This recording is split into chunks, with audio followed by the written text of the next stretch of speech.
Hi guys, I'm Dave in Real Life Movies and welcome to this My Friday 5 video. Yes, this is my 5 movies that I am looking forward to seeing in 2026. Yeah, we finally got round to this video as these movies are slowly coming faster at us, especially the first one we're going to be talking about in this video.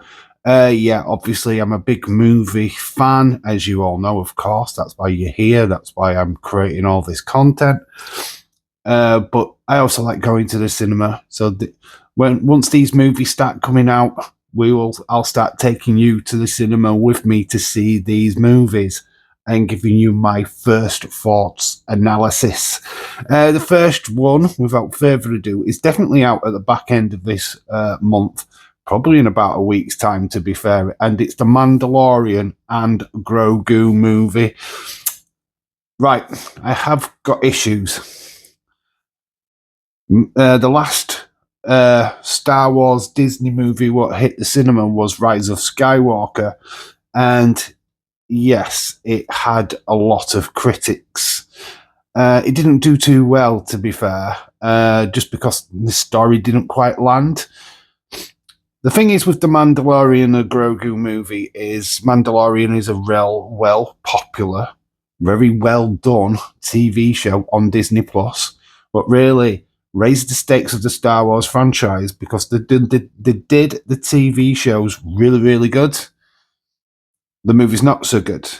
So does this translate into a movie? Can they get how good the TV series is and get it on the big screen?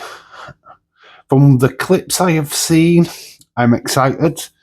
By the clips that I've seen, makes me want to see this movie even more. The excitement level is not quite there as when Disney bought Star Wars and we started getting these movies on a regular basis. Yeah, my levels of excitement was a hell of a lot more higher than it is today. So the excitement level for Mandalorian Grogu is at 2.5. It's middle of the road because we are scoring the excitement level out of 5. So this is a 2.5, middle of the road. I'm 50-50 on whether or not this is going to be the grand spectacle or the movie of this year. I very much doubt it's going to be the movie of the year. But I'll wait and pass judgment when I've watched the film. I mean, it's starring Pedro Pascal. It's got Sigourney Weaver in it, surprisingly enough, which, I mean, has that woman been in every major franchise going? Watch out, Lord of the Rings. Will Sigourney Weaver show up in that franchise? We'll have to wait and see.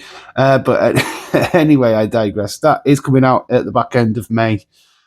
I'm not really sure of all the other dates, so do bear with me, because this is not in any kind of particular order. I will want to stress that straight away. The next one, this one, the expectation level is a little bit higher, just because this is my childhood. This is nostalgia. This is what I grew up watching as a little Dave in real life, if you can imagine that. I had hair back then as well. I was a massive He-Man fan, and obviously the Masters of the Universe has already had a movie, which unfortunately didn't quite work. I mean, no fault of Dolph Lundgren or anything like that. I think I do like the original 1980s version of the He-Man movie franchise, but this one really ticks all the boxes. This has Eternia, as it should be seen. We've got all the characters from the cartoon series all present. Apparently, they've actually married some of the characters from that original 80s movie into this one, which is, you know what, that is an extra tick in the box because they cover both universes, which is very cool. As far as actors go, it's Idris Elba, what is Man at Arms in this one. I don't really know the main actor. I don't think I've ever seen him in anything of note before this one, which is good. I kind of like an unknown actor coming in where I don't quite know that much about them. So yeah, quite looking forward to that. Obviously, it starts off with Adam being on Earth. He's sitting there after a big massive war where Skeletor takes over Eternia, and Skeletor played by Jay Leno. Leto, is it Leto? Leno? Jay Leto, I think. Jared Leto. Not Jay Leto, because that's the flipping TV host. Yeah, scrap that. It's Jared Leto, the guy who played the Joker in Suicide Squad. That is the guy. Flipping Jay Leno. Imagine. It's a good job it's only a voice actor, isn't it? But anyway, I digress. Eternia gets taken over. Adam gets sent to Earth. They send the sword to Earth as well, so that when the time is right, he can rediscover his birthright. He's always known his birthright, which is good. It's not like he's going to have this an epiphany one day on Earth that, oh, hang on, I'm a prince. No, he knew from the beginning, which is very cool. Or at least he had an idea that where he wasn't meant to be on planet Earth. I think they send Beastman to go and get him, which, you know what? Very good, very good. I like it. Honestly, the expectation level for this one is very high. It is, I'm going to put it as a 4. Expectation level 4. Oh, yes, I am so looking forward to it, as you could probably guess.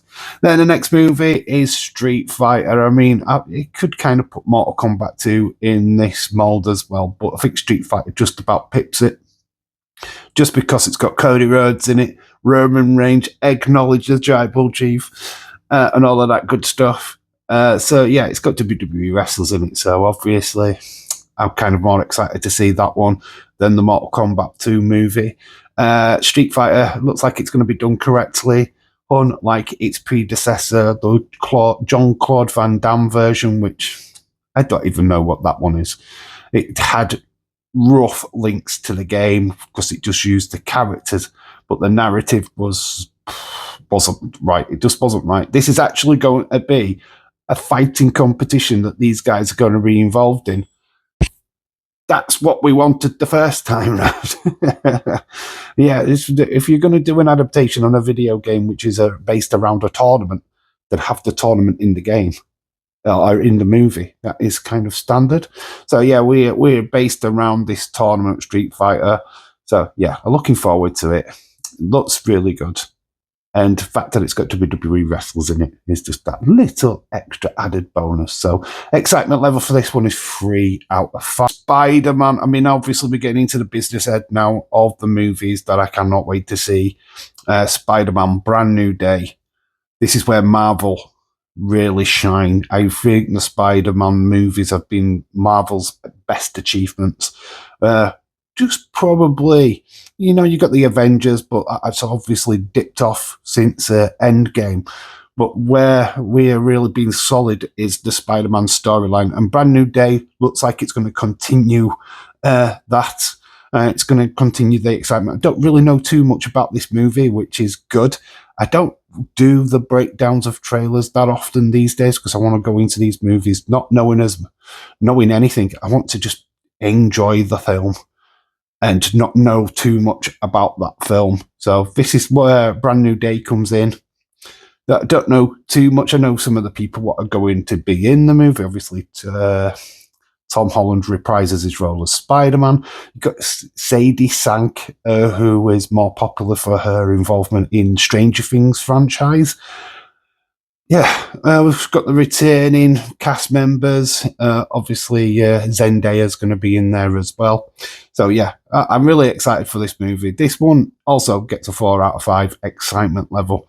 And then, obviously, we get to the back end of the year and honestly, I have seen bits of the trailers. I have seen quite a lot of stuff. And yes, it is Avengers and it is Doomsday. I mean, this should be the movie of the year, right? This should be the big box office mega hit. It's brought back Robert Downey Jr. as Doctor Doom, which didn't he die as Iron Man? So they're bringing him back. And then it's all the rest of the cast. So we've got the Avengers. They're all back. We've got the X-Men, who we haven't even really touched a storyline with the X-Men, but they're going to be here. Then we've got the Fantastic Four, which we've already had that movie at the start of the year. And then we've got the new Avengers. oh my God, all these groups coming together to take out Doctor Doom. Doctor Doom and whatever he's bringing with him.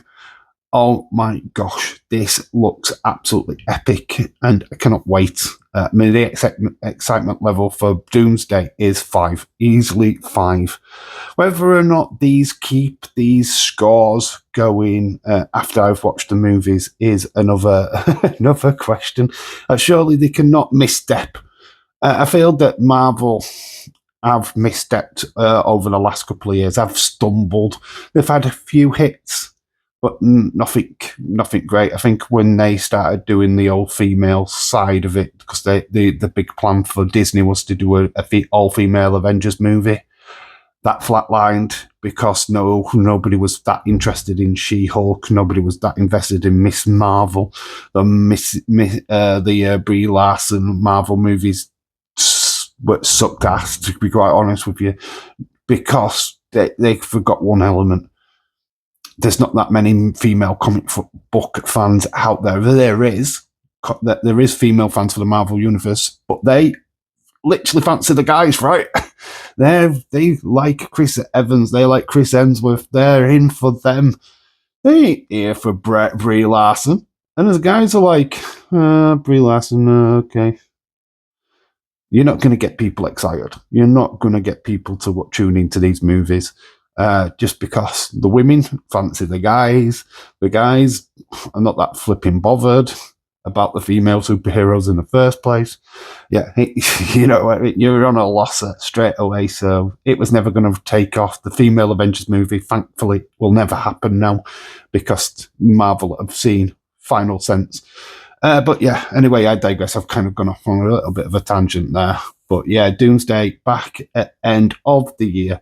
Yeah, so they're the 5 movie, my Friday 5 for this week.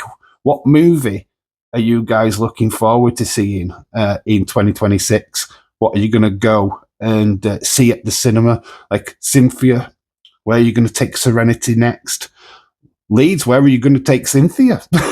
To see, when are you going to take her to the cinema? Anyway, it is exciting times. I feel like going to the movies is very important. Not only you're supporting these movie companies, that you literally, it's just something about sharing that moment of going to the cinema, watching a film moment with a large group of people and all getting excited at the exact same time. You can't do that at home. You can share your comments online, of course, but when you're in a room, oh man, I remember, I'm just going to say this before we close. I remember watching The Sixth Sense for the first time, and we were at a packed cinema. The moment when the ring drops on the floor and you find out that he's a ghost and he passed away, man, everyone's face, you could hear the gasps. You could hear them all go, oh! And it's just that moment where everyone is on the same page. Whether they've seen it before, it doesn't matter. But just to have that entire audience gasping at the exact same time as the penny dropped, or in this case, the ring dropped, and you finally was in on what you were watching, you can't beat that. You'll never get that at home. You'll never get that unison at home. So, yeah, anyway, I digress. We will be doing some videos where I'll be going to a cinema to see these movies. The first one, obviously, is going to be Mandalorian Grogu, which is out back end of this month. So I don't know quite when I'm going to go and get to see it, but I will take you along with me when I do so. So, yeah, this is my Friday 5. I've been Dave in real life. You guys have been awesome. Until the next time, bye for now. And that is a